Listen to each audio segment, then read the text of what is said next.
মহাবিষ্ণু বলছে, ব্রহ্মদেব, তোমার জন্ম কোথা থেকে? আমার নাভি পদ্ম থেকে। তাহলে বড় আমি। বলছে না, আমি সৃষ্টি করতে পারি, তুমি কি করতে পারো?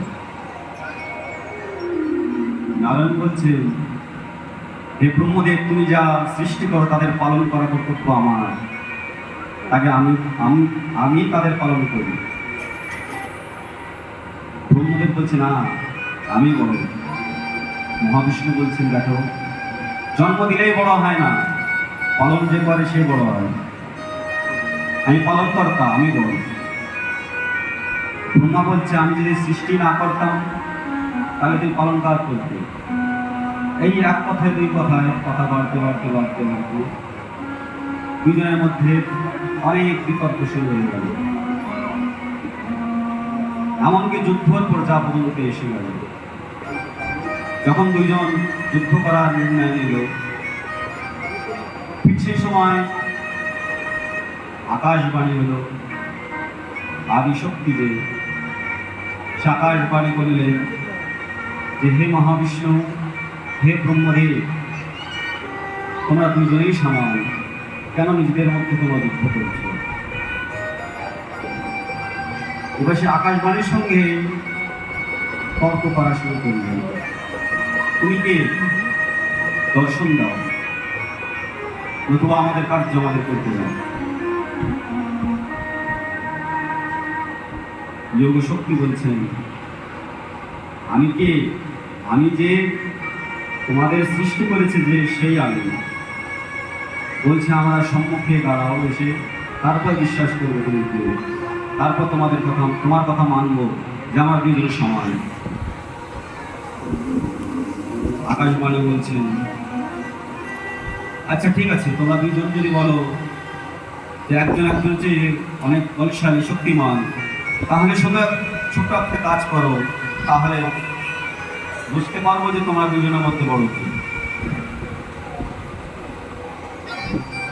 সে অপ্রাকৃতিক শক্তি সামান্য বিন্দু আকারে একটা জ্যোতি সৃষ্টি করল, এবং সে জ্যোতিকে ধীরে ধীরে নিজের শক্তি দ্বারা একটা সর্বদিক গেল, একটা আকারে গেল,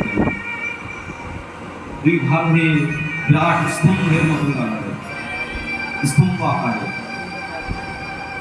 এক ভাগ তার স্বর্গের দিক, এক ভাগ তার পাতালের দিক।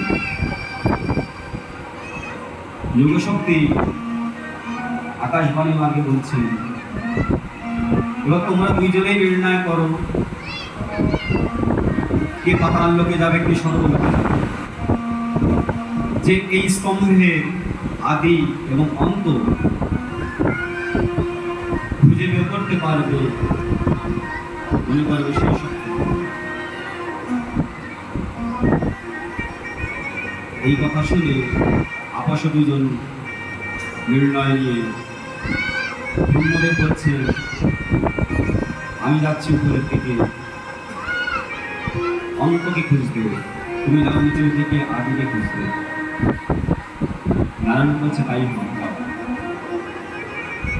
হংস বাহনে ব্রহ্মদেব যাত্রা করলেন স্বর্গের দিকে। পাতাল লোকে গরুর পৃষ্ঠে বসে নারায়ণ যাত্রা করলেন। যাত্রা করতে করতে করতে করতে বহু বছর গত হল, কিন্তু আদি এবং অন্ত কেউ খুঁজে পায় না। বহু বছর গত হল, কেউ কারোর লক্ষ্য খুঁজে পাচ্ছে না। নারায়ণ সেই সময় বুঝতে পারলেন যে এই স্তম্ভের আদি এবং অন্ত কিছুই নেই। যে মায়াবী জ্যোতির্বিন্দু প্রকট হয়েছিল সম্মুখে, সে বিন্দু যদি এত বড় স্তম্ভ রূপে পরিবর্তন হতে পারে, তাহলে সামান্য বস্তু নয়। কারণ নারায়ণের মধ্যে যুদ্ধ নয়। যদি বলে যুদ্ধে জিততে না পারে, তাহলে বুদ্ধি দিয়ে যেত।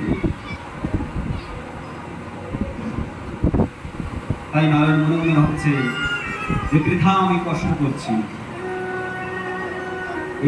এই সত্যি